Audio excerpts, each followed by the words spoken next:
The Invisible Man is what 50 Shades of Grey should have been.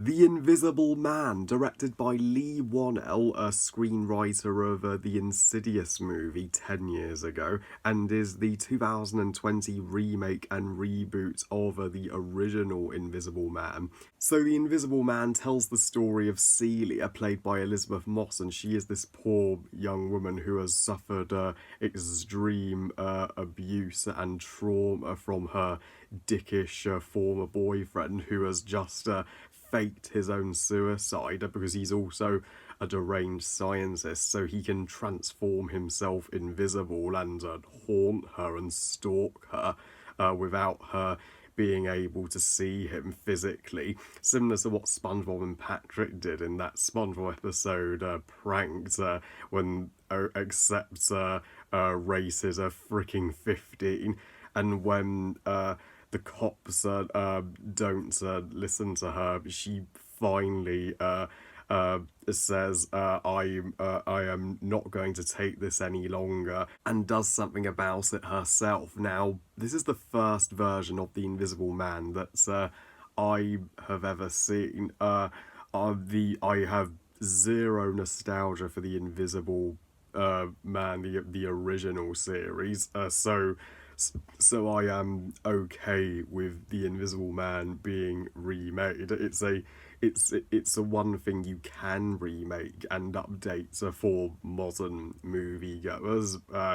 As I think the original was in black and white, and now today we get to see it in color, and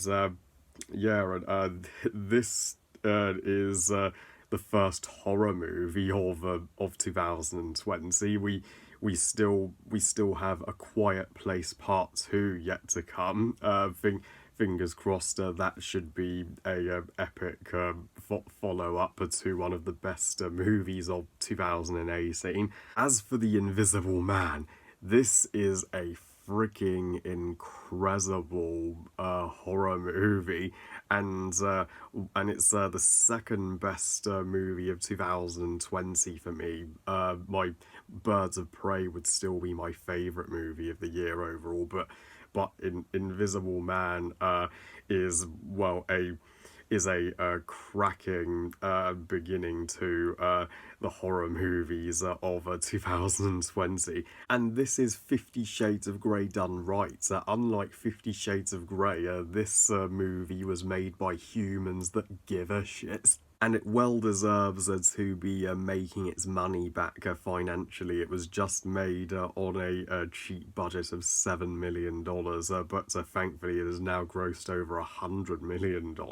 That goes to show how much audiences are digging this one, and Elizabeth Moss as our protagonist Celia, she is utterly astonishing. She has earned not just a nomination for the Academy Award for Best Actress, but also a Harry Award for Best Actress, deservedly. Her acting is some of the greatest I have seen this entire year, and she will go down in movie history as one of the most well-known strong female characters in horror. She's just as a badass as a Laurie Strode from the Halloween movies, and she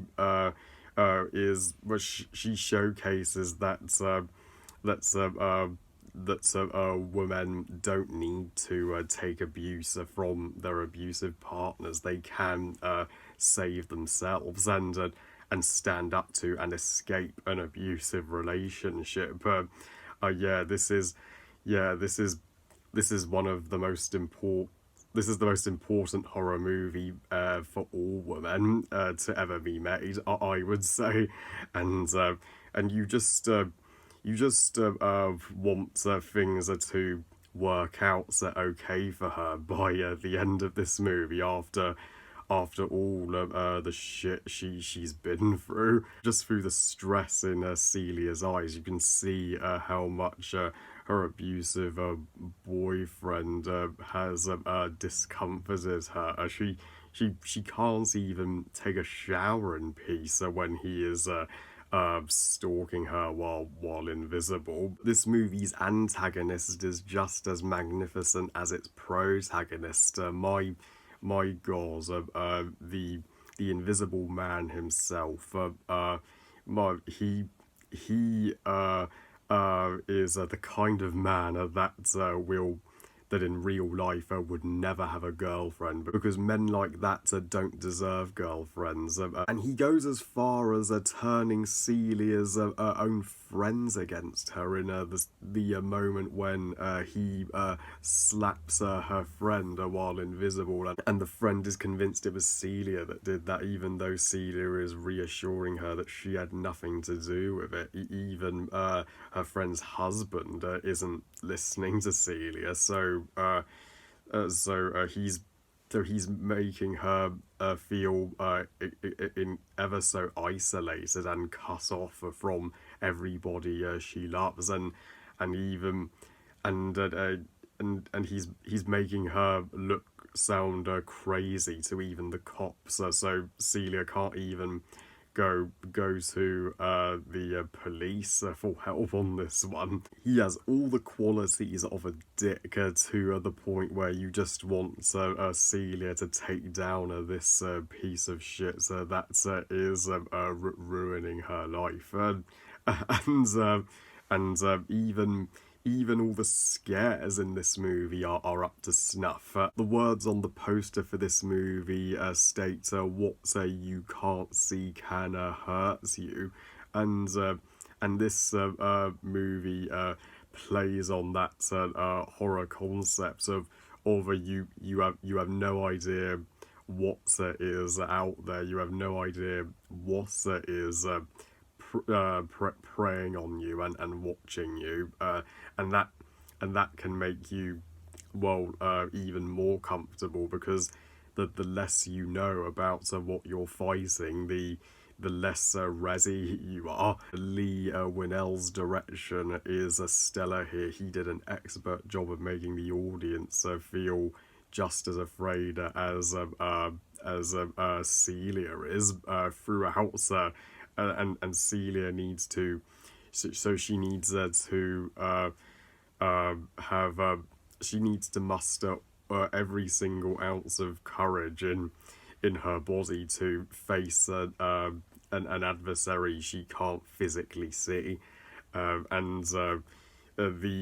and even the soundtrack is far more high-pitched and less somber than the majority of horror movies today, helping this movie sound as serious as it needs to be. And we haven't had a score in a horror movie this iconic in so long. So overall, The Invisible Man is a indescribable horror flick, and one of the best remakes ever made, period, and outshines even the original. I give The Invisible Man 5 stars out of 5. Best movie ever. And I would love Elizabeth Moss to get more work in Hollywood after this. I'm sure her career will skyrocket after this role. Well, I love you guys. Thank you all for watching. I hope you guys enjoyed this review. And what are your thoughts on The Invisible Man? Please comment and let me know. Please like this video and subscribe. Please follow on Twitter and on Instagram. And I'll see you all next time when I give my thoughts on the movie news update for Avatar 2. And remember, movies are us. Bye, guys.